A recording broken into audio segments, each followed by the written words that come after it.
Hi everyone. So apparently I had this dream and I wrote it down in an email to myself last year, and it's lucky that I did because otherwise I would have completely forgotten about it by now. And I've just read through it all and I'm like, yes, okay, I remember the dream vaguely now. Um, but basically when I woke up from this dream, um, at the time, it was just like, ooh, I better write that down. And I just wrote it down in as much detail as I could. And this was on the 20th of December 2019, which is an interesting date. So I'm just going to read it out for you exactly as it is. And maybe you can let me know your thoughts. So this dream is all about reality changing. So in my dream, I was a male character. Things were changing and I was aware of it.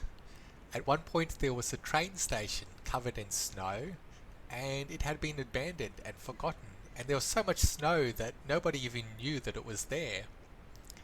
It's almost like there was this big chunk of snow and you couldn't even make out any ruins or anything. It was just like the whole place was the snow and that's all you could see.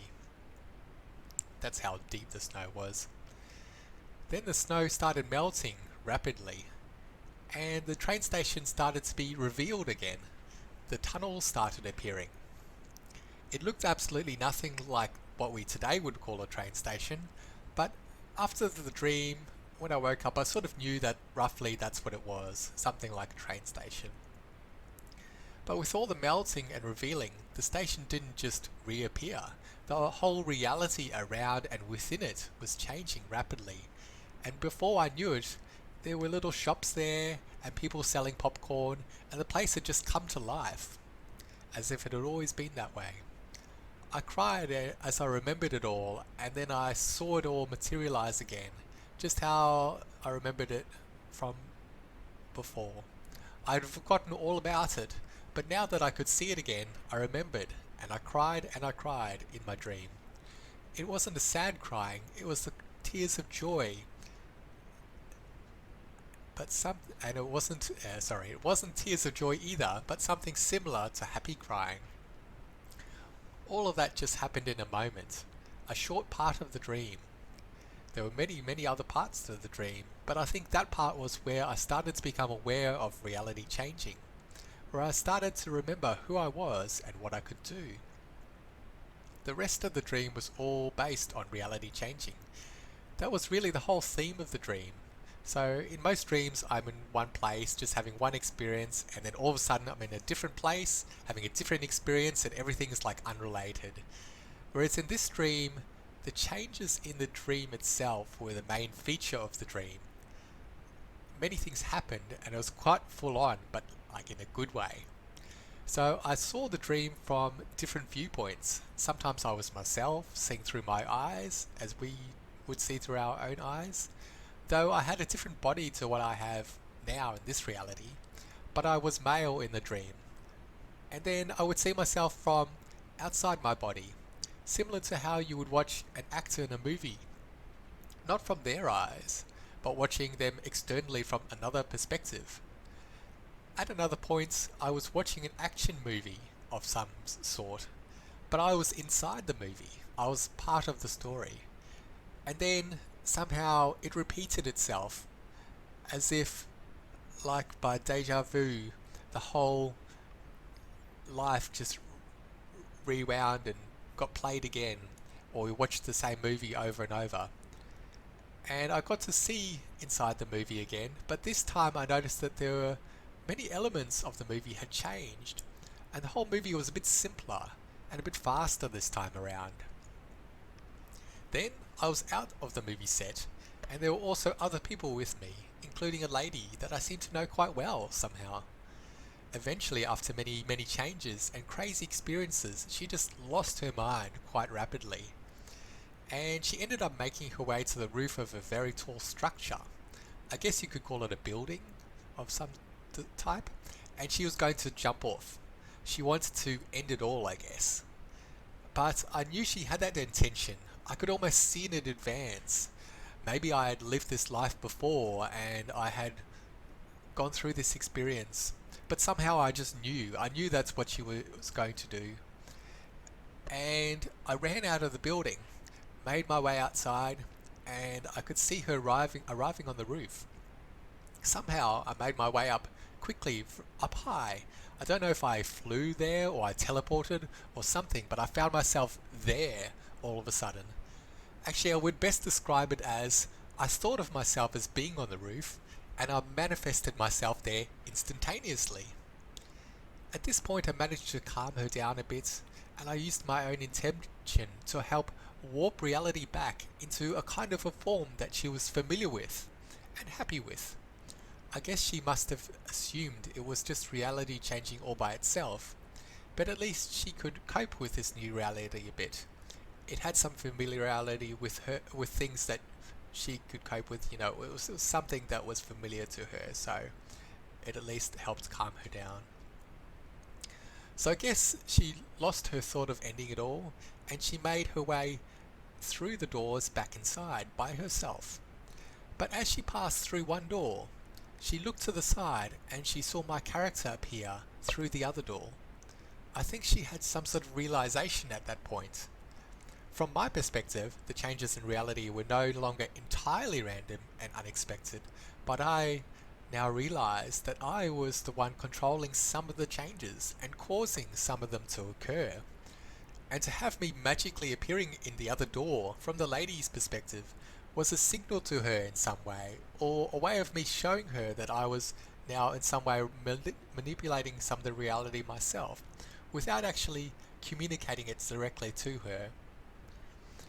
The whole thing was all very fantastical and surreal, but I loved it in that dream. It was a great dream, or set of dreams, and I just woke up just having a happy feeling, like a happy feeling in my heart. And what I've told you just then is it's not exactly 100% how it was in the dream, or how I experienced it, because there's only so much you can remember when you wake up, and you go through so many different journeys and experiences, like especially in this dream. So there's you can only remember so far back, but I was remembering the feelings and then the little scenes and how it all kind of fitted together, and this is the way that I wrote it down in my email to myself. So it's the best explanation I can give you, given that much of it was forgotten the moment that I woke up.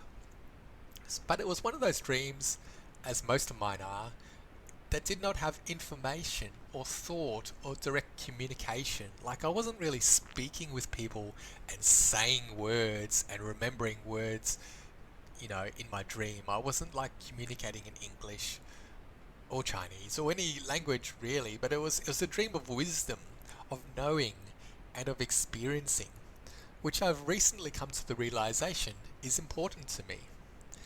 In our waking lives, we fill our minds with information, and our brains are top heavy, dictating our lives through our thoughts. But my dreams are usually without so much thought. They emphasize knowing and experiencing and adding to our wisdom, which is what I now believe is important for us in real life. Let's stop filling our heads with information all the time, and let's start searching for true wisdom, the wisdom that is inside of us, but we may have forgotten. And let's have those experiences that we need to have. Let's drop a bit of control and not be so addicted to a state of order all the time, and a state of having everything in its perfect place and trying to control the way things are. Let's shape our own reality a little bit, but let's experience the odd moments of chaos between the moments of order, and let's enjoy the show, this show that we call life. And the way to pronounce my name is Jarwin. So like a jar of cookies, and you're going to ask, when am I going to open it? So that's how you pronounce my name, Jarwin. And the only thing I could add to that is that I have the feeling or sensation that nobody knows what's really going on here, and anyone that claims to know what this life is or what this reality is or what's actually going on is probably far away from the truth. But it's fun to speculate, and it's fun to dream, and it's fun to have all these things. But perhaps one of the best ways of understanding what really is going on, in my sense, is balance is important, but I feel like within this universe, infinity is probably the best description of what there is, of all that there is, of everything that there is to understand. That the whole everything is infinite, and there are infinite infinites.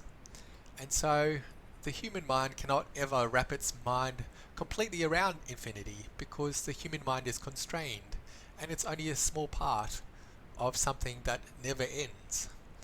But perhaps that is really what we are experiencing, is different forms of infinity. So there you go. Let me know your thoughts, and thank you for listening today. 1111.